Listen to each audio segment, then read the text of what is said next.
tout n'est pas rose.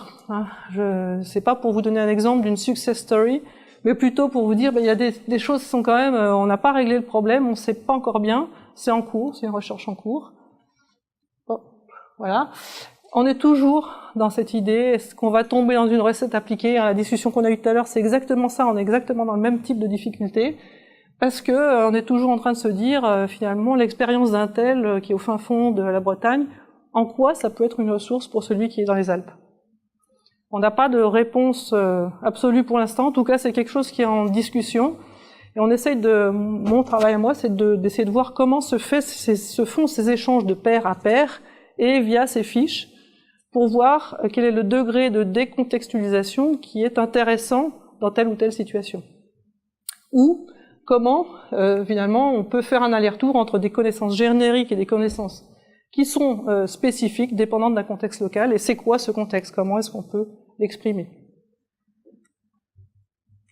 Il y a beaucoup de choses qui sont difficiles autour du rôle de chacun.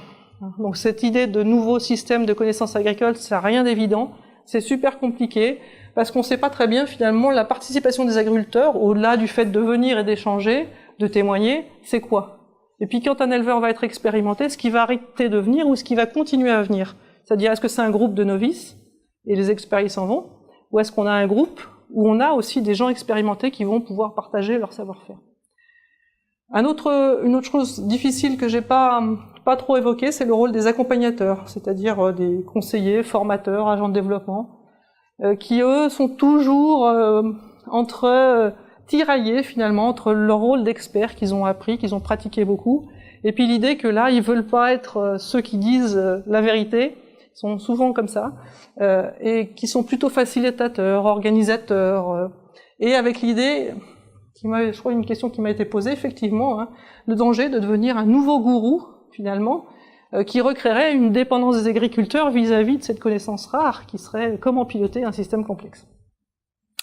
Une autre difficulté aussi, c'est comment est-ce qu'on fait quand on a des thèmes qui sont en dehors de l'expertise des participants, pour lesquels personne ne sait finalement quoi dire dessus. C'était souvent le cas sur la question du parasitisme, qui est revenu très souvent, ces questions d'élevage au pâturage. Ils sont pas experts, personne expert. Qu'est-ce qu'on fait? On fait venir un veto extérieur, on fait pas, on fait avec les expériences uniquement individuelles des agriculteurs. C'est encore en débat et ça n'a pas été traité. Et puis enfin, évidemment, quel rôle pour la recherche là-dedans? Est-ce qu'on va travailler sur les fondamentaux, sur les principes d'action? Et moi, ce qui m'intéresse, c'est plutôt la forme et le pilotage de cette action collective qui crée des connaissances. La place de la recherche, juste pour vous donner. On est là, on est sur un strapontin. Pour l'instant, on observe. On a un peu accompagné Scopella, mais on a vraiment un strapontin dans le dispositif. Si je devais dire, juste pour finir, c'est quoi les objets on pourrait traiter sur ça? Ça va revenir sur cette idée de pratique interdisciplinaire, tu disais l'agroécologie comme pratique interdisciplinaire. Je crois que c'est un objet hybride qui s'y prête bien.